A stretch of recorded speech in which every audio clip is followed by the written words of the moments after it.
My mother taught me before I got married, say, when your husband is annoyed, keep quiet, oh, don't talk when he's talking, oh, so that your face will still remain. Do unto others what you expect them to do to you.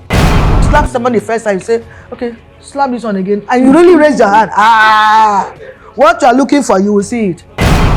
We always want gain, but we don't want pain. Straight away ego and pride. I'm the man of this house. She too go say, I'm the neck that carry you. Just as I don't want man to hit woman first, you the lady don't also hit man, no matter. Anger is very, very destructive. Let there be peace so that we can enjoy this land that God gave to us freely.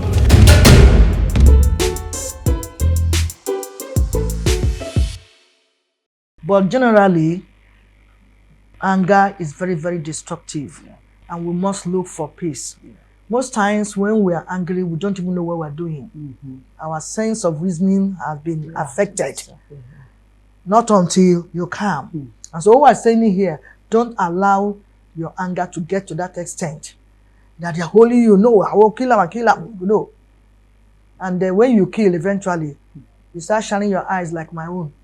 I didn't mean it to, but the head is gone. And so there's always regrets in anger when you allow that, when you don't allow peace to reign for a long time. Some people, they enjoy it like as they enjoy ice cream, quarrel and anger. They enjoy keeping malice for a long time, 2 years, 3 years, 1 week. What are you doing with your friend that you call your friend? So we must try to make peace at all costs. Try to make peace. You, the man, try to make peace. You, the woman, try to make peace. Nothing like peace, really. When there's peace, you live freely. Yes, if you continue to harbor anger in your heart, you turn yourself a sadist. Turn yourself a sadist, and you just show all over you. Anybody, you don't smile anymore. No. So let's try and make peace. It's so good. It's so good. Peace. Nothing like it, really. So we'll take a break now. We'll come back, enter question and answer session. Vivid view. Say and do it.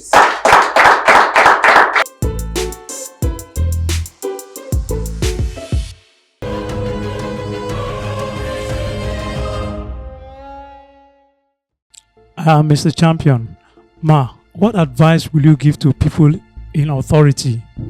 Practical solutions to enhancing peace in communities especially, and of course avoiding communal clashes. Thank you. My name is Peace. I have 2 questions. The first one is, how do you reconcile or foster peace and love after a violent acrimony?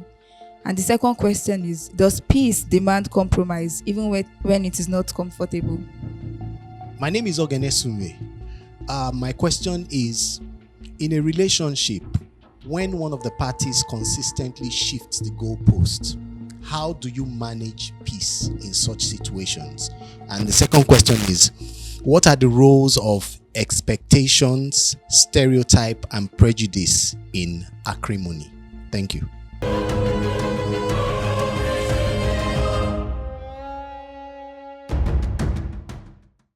Thank you so much. Let us question from the audience. Madam, please provide your answers. All right. The first question I noted down here, what are the roles of people in authority, especially traditional rulers, in restoring peace or maintaining peace? And I try to identify it in different ways.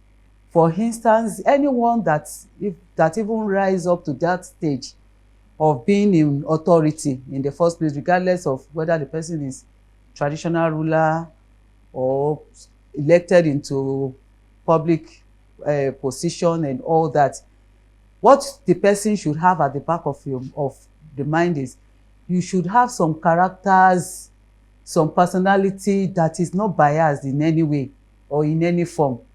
So what I mean in essence is that you should see yourself as you are for all, regardless of who you are related with or who are those that are closer to you. So for people in such, in order to maintain, they should try in the first place to be open-minded and be people of personality that is unbiased. So in most cases, if they want to maintain peace, they should try not to take side. because you are obviously, even for the wrong or for the right, among those that are in conflict. So those in the first place should try as much as possible to address it on a neutral ground. Don't back up anyone. Don't, even if you can obviously see those that are wrong, but you handle it in a way that will not make it too, that could foster the disagreement in the first place, or make it obvious to the other party that they are the one that are right or whatever. So for those in authority, they should try as much as possible not to be biased. You are for all, and you should try to maintain all. Applying wisdom of Solomon, Yeah. because Solomon was not biased. Yeah. Calling a spade, and at the same time shunning evil. You as a leader, traditional leader, even or community leaders, you must say no to evil. And so when any of your subordinates errs, you call that person to order, not to support. Before you know, you are called to, that's my boy, release him, release her. You are adding evil to evil. We want to sweep out Nigeria, evil from Nigeria, and live in peace. When you start doing that, do you know what you are doing? You are aiding them to do more harm to others. Please, because of money. This money, we meet them here, we leave them go. Because of material possessions, we meet all these things here. And when we die, none is going with us. So please, say no to every form of evil as a traditional ruler. In whatever you are. Those of you in government parastatal, call evil, evil. Call a spade. And let there be good judgment, that everybody will be happy. Not supporting A, even when you know that that one and that A is wrong. This is not fair.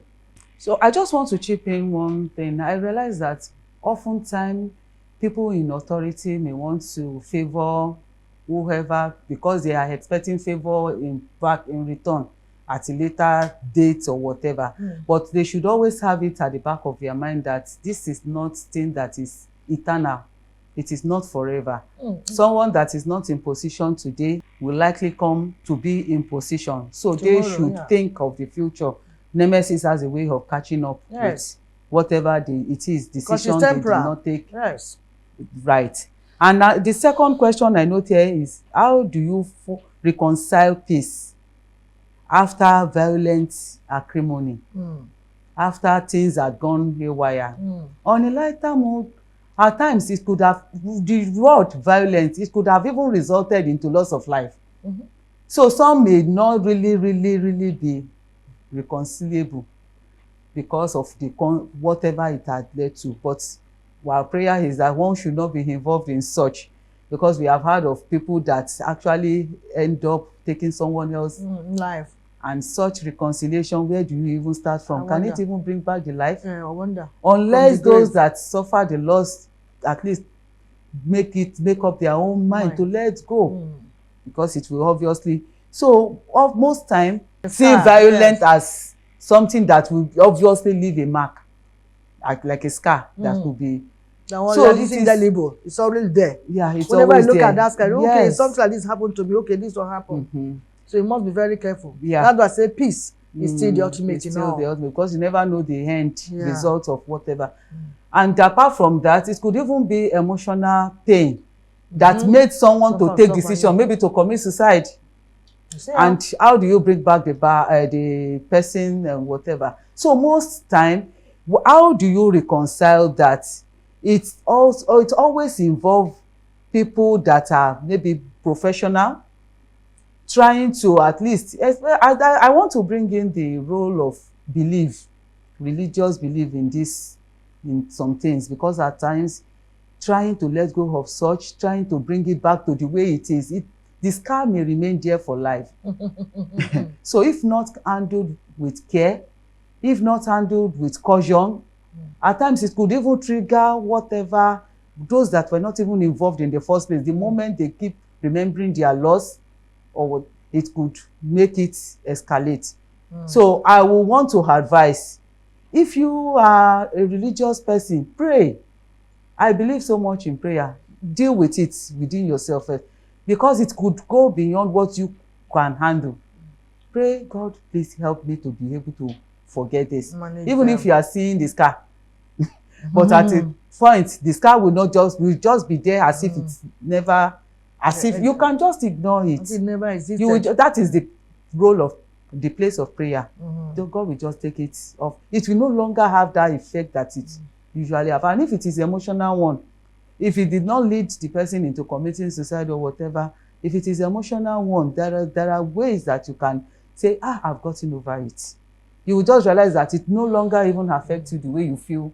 Yeah. So violence, acrimony, conflict, disagreement or whatever, it could even be exchange of words that could trigger, that could live for life. So those type of words that Because are our like tongue is like a fire. egg that you drop that you will never be able to. Those words can live forever, but they will no longer have that effect on you as you expected. So Move on with your life. Move on with your life.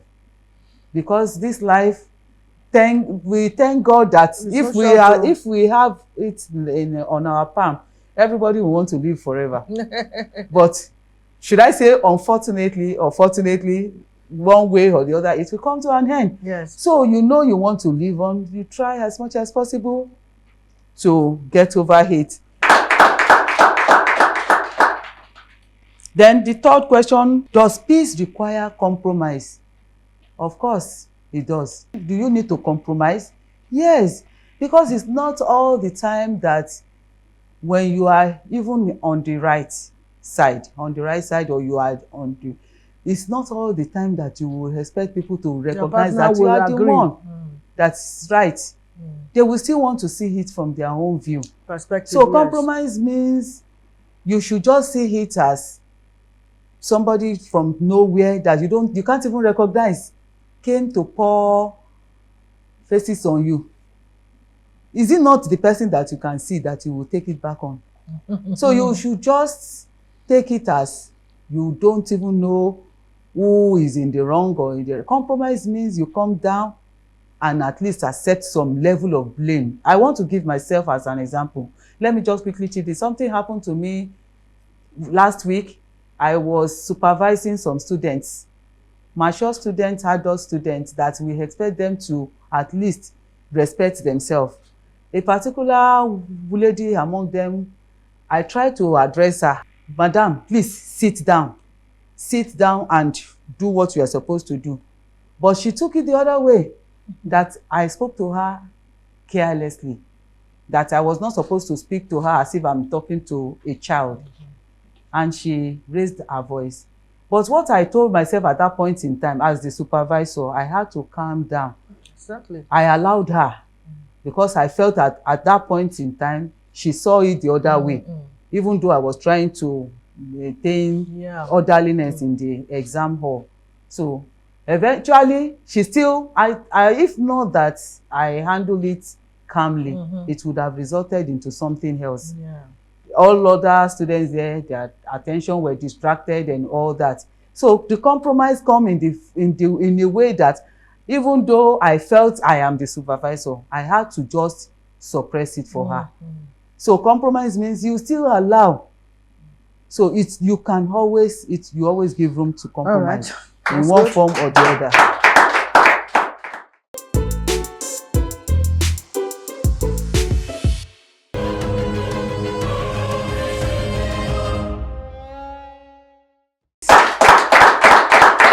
The fourth question, what I understand by that is you expect the person to always, you have an agreement.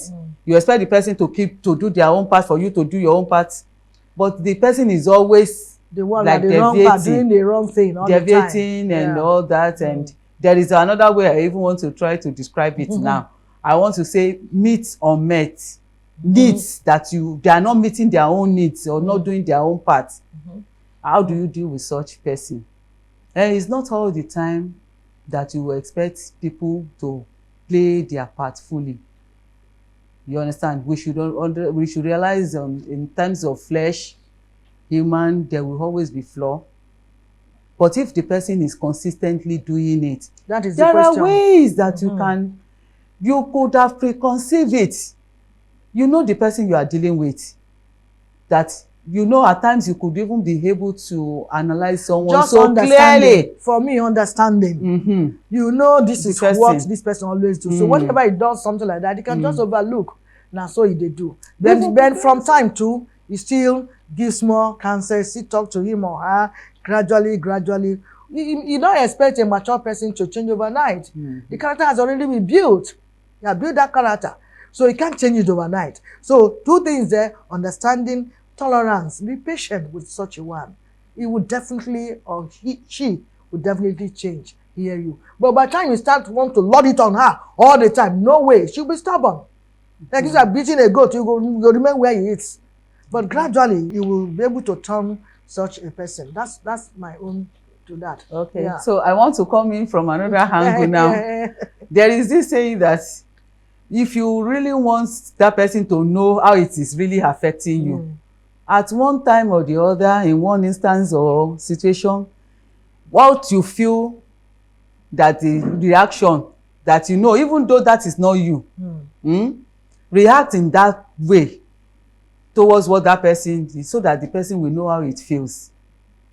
Maybe that could likely teach the person the lesson of shifting the goalpost at all times. So you to what she loves, you do against it and see what's going to be her reaction. Her reaction. The way now they say, okay, this is exactly what you do I to me felt all when the you time. did it the other time. I'll be enduring. Okay, that's also.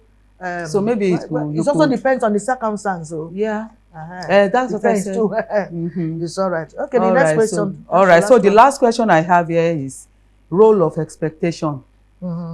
Let me take expectation first. And from what I feel you mean by expectation is, you expect somebody to do something. You have already that is the things that you are looking forward to, but it didn't come forth in that form. Then your reaction would likely lead to conflict. Role of expectation. So more often time, like I said, human flesh, we have our flaws. Not everybody can meet all your expectations, and it is not all the time that you could have what you want. So prepare your mind. I want it to this level. That is your expectation, but prepare for a lower one, that in case it comes lower than what you expect, how do you deal with it? So it's always good to not become a shock. It's always good to have a prepared mind that I want this. If it doesn't come, look for alternative. Then for prejudice, I want to believe that I've even used that example of people in authority, that you try as much as possible not to be biased.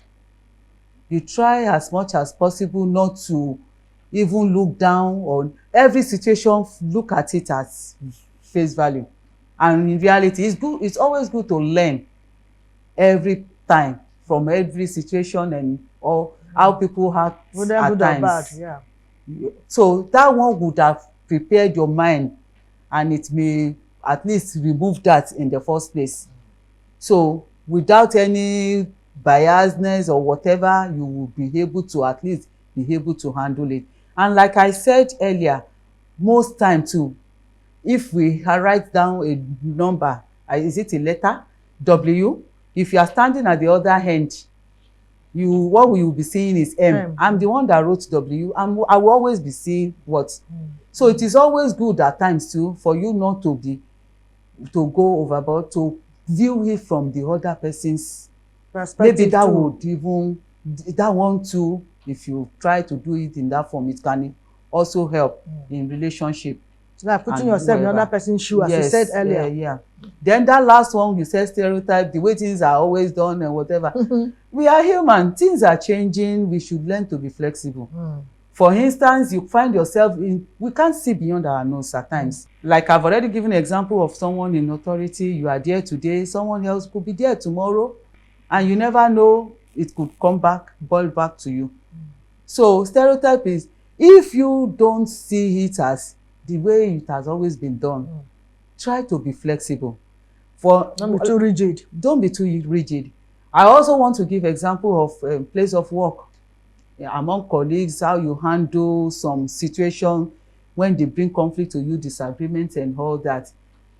Just try and handle it with some caution, because whichever way you handle it with a particular person, it may boil back to another person experiencing it, and they will say you handle it this way with A and you refuse to. It could even lead to further disagreement.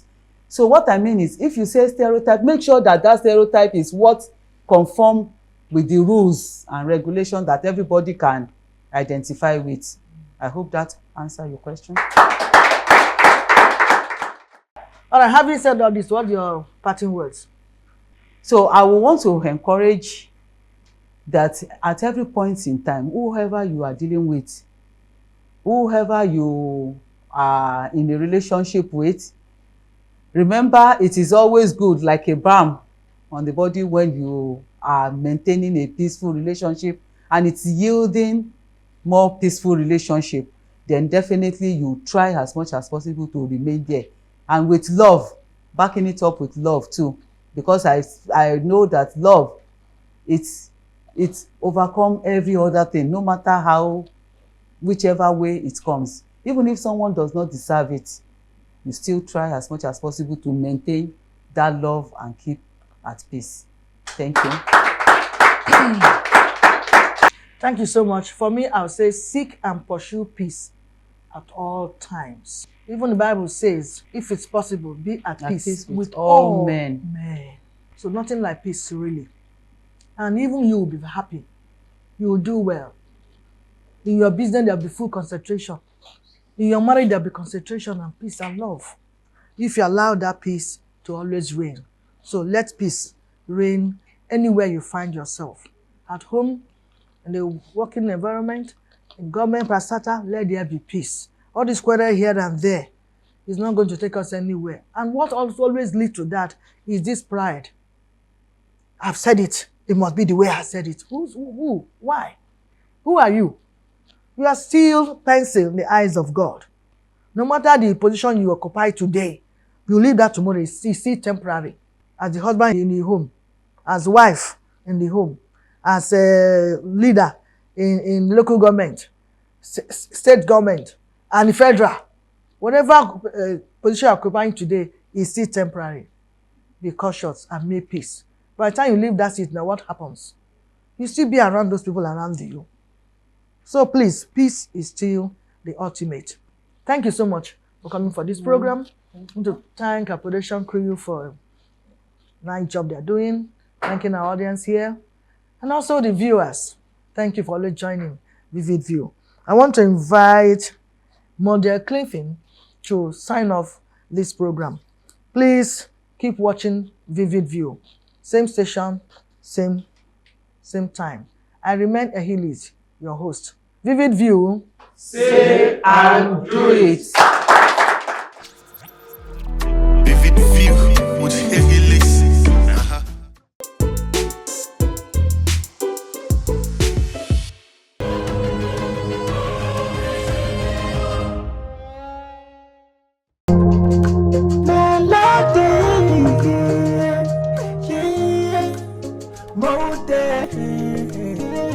This life no balance, so come and send it all the bugami, yeah. Now when some people want to start, depending on when it comparison. Live your life, send nobody, my brother, not the worry. You are watching Vivid View Talk Show. I come home tonight is the night, oh. Make a cool my mind, oh. Take away my pain. I cannot come and do myself, oh. Better decide, oh. Only you know, I don't wanna bother nobody. All I know is make money and flex. If I don't get time, don't go depressed. Come on, I want oppress. I don't wanna bother. You are watching Vivid View Talk Show. Always make money and flex. If I don't get time, don't go depressed. Come on, I want impress. I know.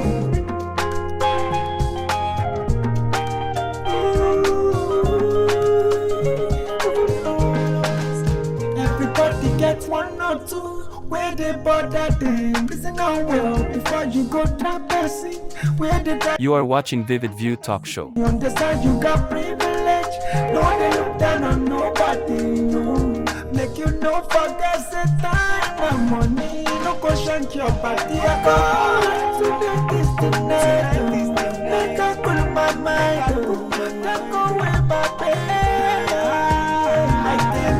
You are watching Vivid View Talk Show.